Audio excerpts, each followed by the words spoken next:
Chris, if you had to describe 3 words about our mother, what would you say? That she's nice. Anything else? And she's beautiful. Anything else? And she's wonderful.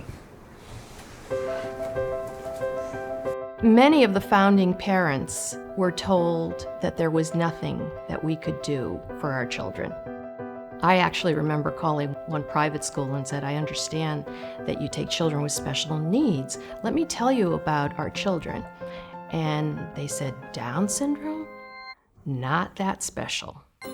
Karen is the most generous person I know, and everything in her leads her to try to satisfy the needs of the people she's dealing with. If I had to describe Karen in 3 words, I would say brilliant, selfless, and prophetic. And by prophetic, I mean being able to see possibilities for her children and all of our students in the future. My mother was one of the first women to rise as high as she did in her field, and I would say she never saw a challenge that she looked at and thought, oh, that's too hard. Karen had been a businesswoman in the investment banking field. She was an expert in the pharmaceutical industry. She had a trajectory of a career that I think that she could have been a future CEO. David was born in 1984. We called all of our friends and parents to say we have a boy, everything is great. And then 30 minutes later, we found out that he had Down syndrome and a hole in his heart. Karen stayed on as a mother and an investment banker for 3 years. And then in 1987, she decided she couldn't do both of them as well as she wanted to. So Karen and I sat together and said, what are we going to do? And she said, we need to share this. She doesn't just think, how do I solve this for my children? She thinks, this must be a problem for many other parents, and they should all be able to have a way to solve it. And I think that is part of what led her to be such a force in founding Cook. There were no appropriate programs for our children when they became of elementary school age. These were our children. We had to make a life for them. And that's how we really started. And at the second meeting with the founding families, I said, it's really important for me to know the answer to this question. Is this a school only for children who can pay? And there was an unequivocal, absolutely not. That group of parents all agreed if they were going to put their energy into creating it, it should be a place where families who couldn't afford the tuition could also come. We did it through fundraising, sheer focus on the mission. People recognize this as a truly held value, and were willing to support it.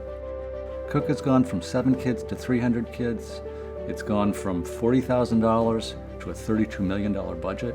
She has been part and parcel of building that business. So as Cook got more and more kids in the middle school and then in the upper school, we recognized we had to have a job training capacity.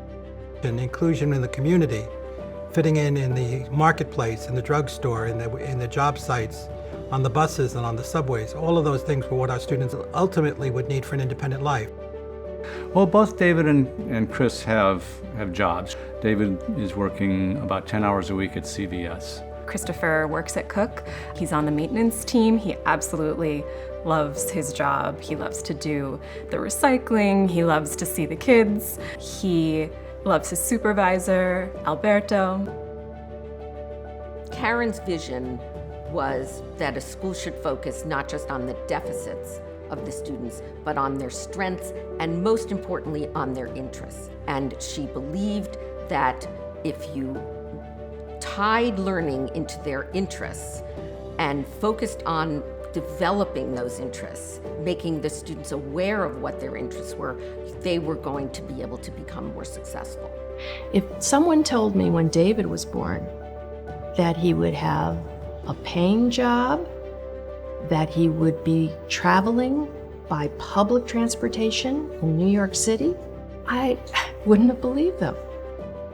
And yet, that's what he's doing, and that's success. Karen always wanted a home for Cook. And forever, we were just renting. We just needed to establish ourselves in a way that people could say, yes, that's Cook.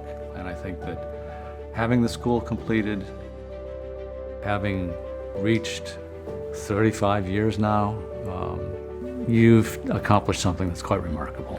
And I think that that's where we are.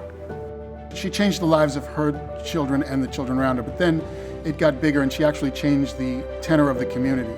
She believed that our mission was to serve whoever needed us, and she was faithful to that in everything that she did. It's a true emotion. It's not something that's just being put on. My mother's an amazing woman. She's beautiful inside and out, and I'm so thrilled that Cook is honoring her in this way.